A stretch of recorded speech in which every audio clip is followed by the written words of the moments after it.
Sobrevivências. Sobrevivências. Olá pessoal, aqui quem fala é Denis Carvalho, diretamente de Americana, no interior paulista. Sejam muito bem-vindos, muito bem-vindas ao quinto programa do nosso podcast Sobrevivências na Rádio Dom.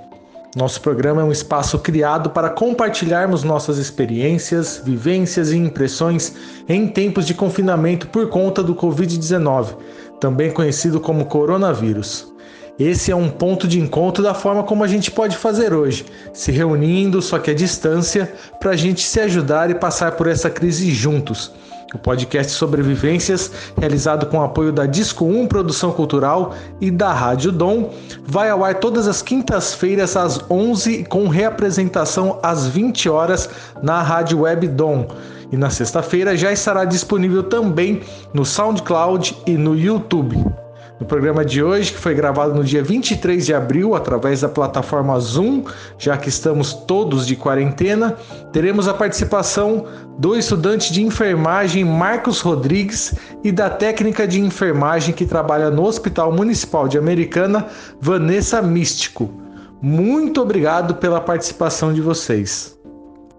Bom, para começar, Marcos, seja muito bem-vindo ao nosso programa, ao nosso podcast aqui. E conta um pouquinho para a gente, para você, como está sendo passar por essa pandemia? Quais são os cuidados que você está tendo no seu dia a dia, em casa, e quais as maiores dificuldades que você também está tendo, enfrentando esse momento que a gente está vivendo de isolamento, de quarentena por conta do coronavírus? Primeiramente, olá, né, a todos que estão ouvindo esse podcast. Eu queria agradecer ao Denis, né, por essa oportunidade de poder participar aqui. Essa pandemia, ela mudou, né, a rotina de todo mundo, né? A minha, ela mudou um pouco, né? Principalmente na parte da faculdade, porque as aulas se tornaram remotas. Então, a gente teve que se adaptar, né, a essa nova realidade de ter videoconferências, novos métodos de provas. Já na parte do trabalho, né, eu sou autônomo e sou cabeleireiro, então isso acabei perdendo a renda, né, nessa pandemia porque não tem cliente, né? E aí com o isolamento social, né, que foi decretado, né, na metade de março, então a melhor coisa foi cancelar os trabalhos, né? Até tinha alguns trabalhos para fazer, mas é, até por ser estudante, né, da área da saúde, eu achei melhor cancelar, porque eu tenho meus pais próximos dos 60 anos e minha irmã grávida, né? Mesmo sabendo que gestante não faz parte dos grupos de risco, né? Mas é melhor ter uma precaução, né? Essa situação é bem complicada mesmo, né, Marcos? Tem muitos profissionais autônomos, muitas profissionais autônomas também passando por essa dificuldade, tanto no Brasil como no mundo inteiro, né? Por conta dessa situação do coronavírus. Mas também aqui, deixa eu perguntar para você. Entre várias notícias que tratam do mesmo tema, no dia 22 de abril, o portal G1 publicou uma matéria que apontou números divulgados pelo governo do estado de São Paulo, mostrando que a nossa região no interior paulista teve até uma alta no isolamento, mas que Campinas, Sumaré e Americana ainda seguem abaixo da média, através desse levantamento feito em parceria com dados fornecidos por operadoras de telefonia móvel. Por que você acha que as pessoas têm tido essa dificuldade de seguir as orientações para o isolamento aqui na nossa região? Essa falta de adesão, né, aqui no interior, com isolamento, talvez seja por conta das pessoas acharem que está tudo controlado, né? De compararem com São Paulo, né, a capital, e compararem os números do interior. né? Nós temos aqui na nossa região a cidade que está num número assim um pouco mais grave é Campinas, né? Com um número um pouco maior de mortos. Então as pessoas elas não têm eu acho que elas não tiveram ainda essa percepção do quanto essa doença ela pode causar um impacto muito maior, né? Porque a sua forma de contágio ela é muito grande, né? É, uma pessoa ela pode transmitir o vírus para várias outras pessoas, né? O H1N1, né? Em 2009, ele era bem menos virulento, né? Ele não era tão virulento quanto esse coronavírus. Então, como o interior os números ainda estão baixos, a gente também não sabe se realmente estão sendo precisos, né? Se não está tendo subnotificações, então as pessoas acham que tudo aqui está tranquilo, né?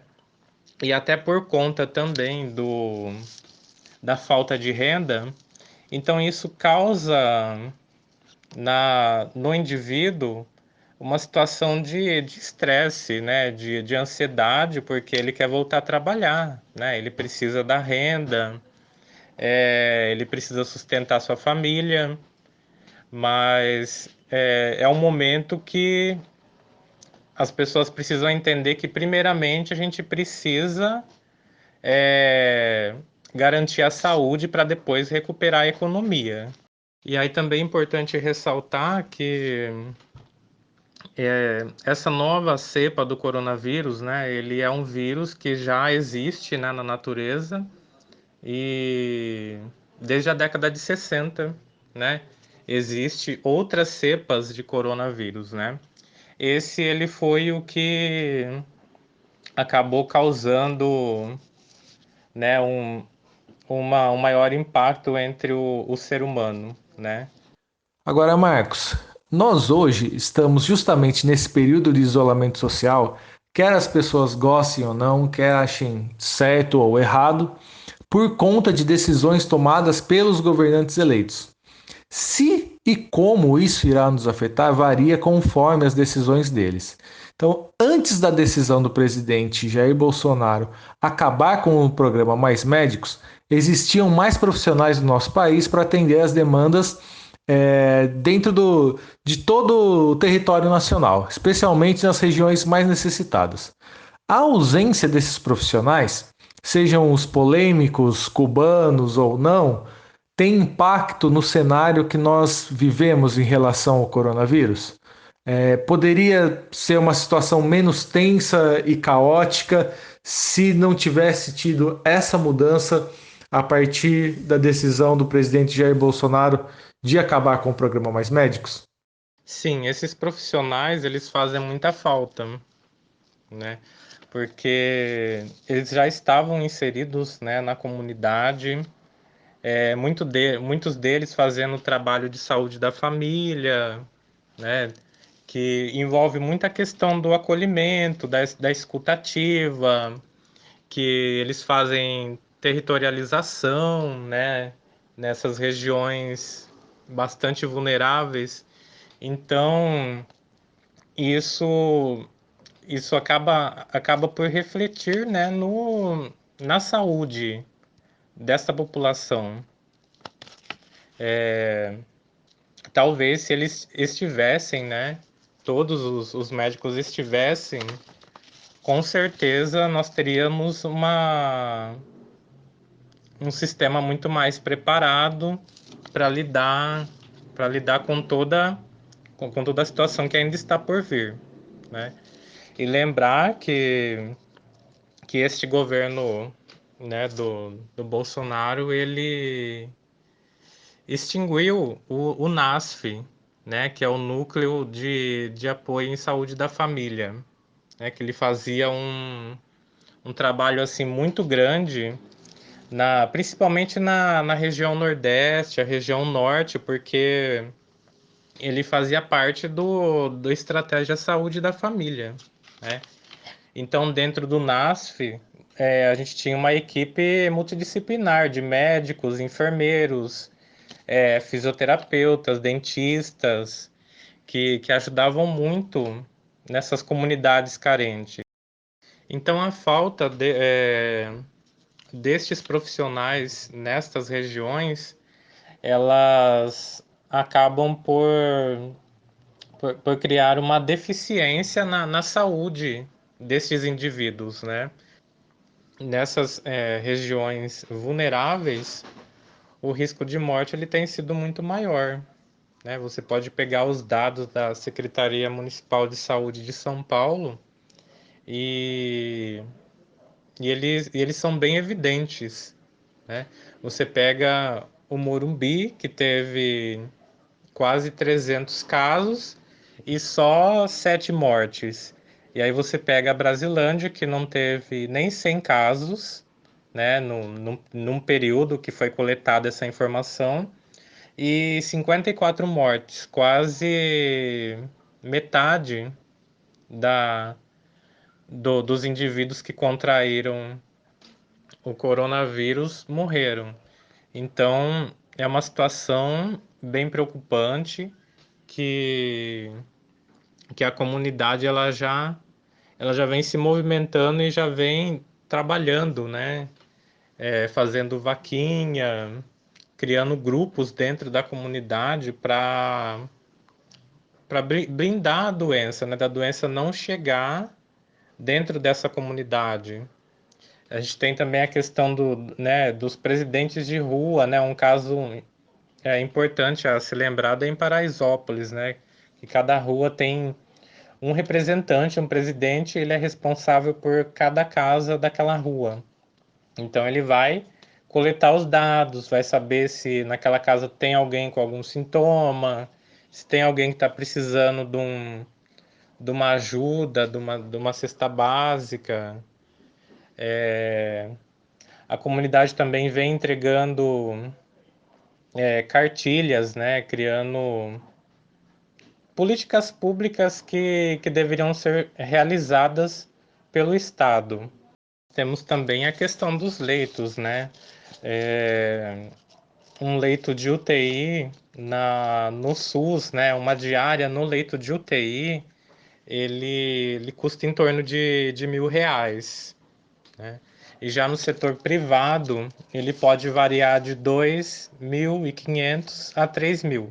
Essas informações elas foram tiradas da Sociedade Brasileira de Medicina e Família e Comunidade. Então, a gente percebe que uma pessoa pobre ela não tem condições de arcar com os custos de um serviço privado, né? Ela necessita do atendimento do SUS. E muitas vezes ela pode não ter esse atendimento, né? Por conta de já estar superlotado. Até por conta de outras doenças, de outras urgências, traumas, né? Que ainda estão acontecendo, né? Mesmo numa menor intensidade, mas ainda estão acontecendo. E por isso que é importante novamente frisar a importância do isolamento social. Marcos, eu vou fazer para você aqui também uma pergunta que eu fiz para a economista Lígia Toneto, que foi convidada nossa no último programa. Segundo um cruzamento de dados da Prefeitura de São Paulo com a rede Nossa São Paulo, que foi publicada pela VGSP e vários outros veículos de comunicação, os bairros de São Paulo que têm mais mortes pelo coronavírus não são os que têm mais casos da doença, mas sim os mais pobres. A reportagem fala ainda que a área central da cidade possui mais UTIs e quem usa saúde privada tem 5,8 mais leitos disponíveis por habitante, destacando ainda que fatores como renda e saneamento têm correlação entre os mapas. Essa lógica também faz sentido aqui no interior, comparando as áreas centrais e a periferia? Sim, essa questão da periferia e das regiões centrais, ela faz todo sentido aqui também, não só nos grandes centros urbanos como São Paulo e Rio, né? Porque as cidades elas foram moldadas dessa forma, né? E a periferia, em todos os lugares, ela acaba mesmo ficando sem acesso de muita coisa, né? Desde a saúde até a mobilidade urbana e principalmente aqui, né, americana, a gente entende que deveria, né, toda a região mais afastada ter uma unidade básica de saúde para atender aquela população e não superlotar o hospital municipal, né? E aí acabar por não dando um atendimento de qualidade a todo mundo, né? A gente vê quando acontece as epidemias de dengue, né? Como fica a saúde no município, né? Então, por isso que é importante também essa preparação, essa conscientização da população em entender que no momento o isolamento social, ele, além dele salvar vidas, né, ele pode ajudar a ter uma recuperação na economia bem mais adiantada, né? Com um sistema em colapso, a gente não vai conseguir é, voltar num período muito curto. Bom, para quem já está com a gente desde o começo do programa e para quem chegou agora, este é o quinto programa do podcast Sobrevivências, que vai ao ar todas as quintas-feiras, às 11, com reapresentação às 20 horas, na Rádio Webdom. Para quem ainda perdeu ou quiser ouvir de novo, compartilhar com os amigos, com a família, na sexta-feira o programa já está disponível no SoundCloud e no YouTube. E hoje temos aqui a participação do estudante de enfermagem Marcos Rodrigues e da técnica de enfermagem Vanessa Místico, conversando um pouco com a gente sobre essa realidade do coronavírus com os profissionais de saúde no interior paulista. Vanessa, seja muito bem-vinda também aqui no nosso programa e conta pra gente também, para você, como está sendo passar por essa pandemia, quais estão sendo os seus cuidados em casa, no trabalho, quais as maiores dificuldades que você está tendo. Essa pandemia ela trouxe, eu acho que bastante crescimento, ela trouxe outras preocupações e no começo não foi fácil, foi muito difícil, muitas dúvidas, muitos questionamentos. Hoje estamos mais tranquilos. A dificuldade foi de fazer a mudança de rotina entre hospital, sair do hospital e voltar para casa e como fazer em casa. A dificuldade foi de fazer essa mudança, até mesmo em relação a contato com os familiares em casa. No começo foi bastante difícil. Porém, hoje eu acho que a família se adaptou. Hoje está bem mais tranquilo. Hoje estamos levando, né, torcendo para que isso acabe logo, pelo amor de Deus. E, e seja que Deus quiser, né?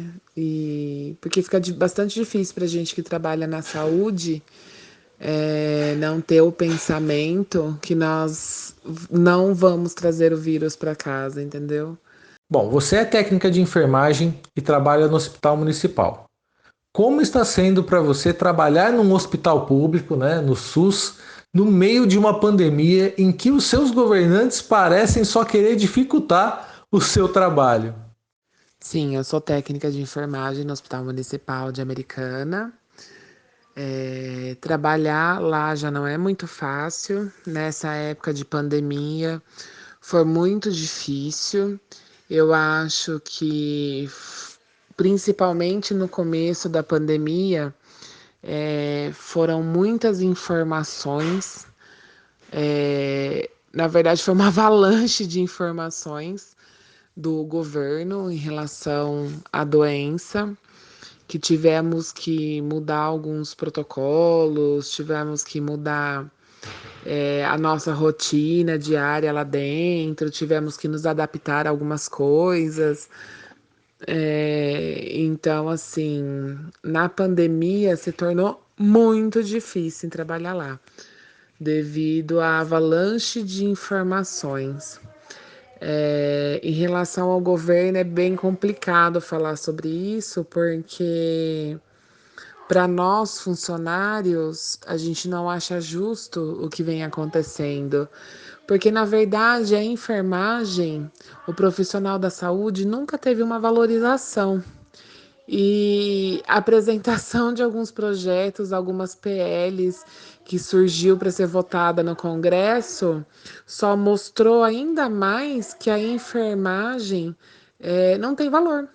Então, nesse momento de pandemia, o governo se mostrou muito como despreocupado com a saúde do profissional. Então, isso foi bem difícil assim para nós, mas continuamos, né? Seguimos. Vanessa, fala um pouquinho para a gente o que mudou na rotina do hospital quando foi decretada a pandemia. Quais os cuidados extras que estão sendo tomados? Como é a sua rotina dos demais profissionais? Quais as principais dificuldades que vocês enfrentam? A exposição também é pior para os enfermeiros ou é igual com os outros profissionais? Como que está sendo essa rotina? O que mudou na rotina do hospital quando foi decretada a pandemia, que foram revistos alguns protocolos, porque o Ministério Público, ele com a pandemia, ele mudou muita coisa, então teve que haver essa adaptação. Houve alguns treinamentos, né, principalmente relacionado à paramentação e desparamentação. A gente notou que em relação ao álcool, eles começaram a pegar bastante no pé da gente para a lavagem das mãos, que é uma coisa habitual já dentro da enfermagem, porém expandiu-se isso para o hospital todos. Então, mudou assim mesmo a orientação, começaram a pegar mais firme em relação a isso, pegaram mais firme em relação à distância, contato, trajeto. Mudou-se também a quantidade de álcool espalhado pelo hospital, devido até mesmo para segurança, né, dos pacientes também, né? Foram feitos mais alguns treinamentos, mudou a disposição de leitos. Então, assim, teve bastante mudança. A nossa principal preocupação é em relação aos EPIs, né? A gente se preocupa muito, pois a gente tem medo da falta desse EPI, porque a gente já observa que em alguns lugares existe essa falta, mas até o momento não aconteceu e espero realmente que não aconteça. Mas eu acho que a maior preocupação mesmo no momento dentro do hospital é a falta de EPI. E a segunda maior preocupação é a contaminação, né? A principal mudança na rotina, eu acredito que é o cuidado mesmo na saída do hospital, né? Depois de trabalhar o plantão, em relação a tomar o banho, fazer a troca de roupa, deixar o calçado que usou no hospital, a gente está deixando no hospital, tá indo embora com outro. Então, assim, tem uma série de cuidados que estão sendo feitos para melhoria mesmo e preocupação, né, de precaução para não disseminar o vírus, né? O álcool gel dentro do carro. Então, assim, os cuidados básicos que é falado para a população ter, a gente também tem lá. E você percebeu também alguma mudança no comportamento dos pacientes? O hospital está mais lotado, ou o pessoal está se conscientizando e está mais vazio agora, deixando espaço para ser procurado para quem está numa situação mais grave e também se cuidando, né, para não se expor. Como que está isso? No começo, quando foi decretado a pandemia, que foi solicitado isolamento social para fins de evitar a disseminação, no começo o fluxo diminuiu bastante. A população aceitou e começou a fazer o papel dela, né? Então se diminuiu bastante mesmo. A gente teve algumas semanas, eu acho que umas 2 semanas, com uma diminuição até agradável do número, né? Porque mostrou a conscientização do povo, né? Porém, nessa última semana aí, depois da conversa, né, do seu presidente, que falou que ele achava um erro, que todo mundo tinha que voltar para a rua, levar a vida normal. Depois disso, a gente notou que começou a aumentar o fluxo novamente dentro do hospital. Eu fico triste com isso, porque a gente percebe que não aconteceu a disseminação excessiva entre a população ainda devido ao isolamento, que as pessoas estavam fazendo a sua parte. E a partir do momento que se libera isso agora, a gente percebe que começa a aumentar o número. Então, a orientação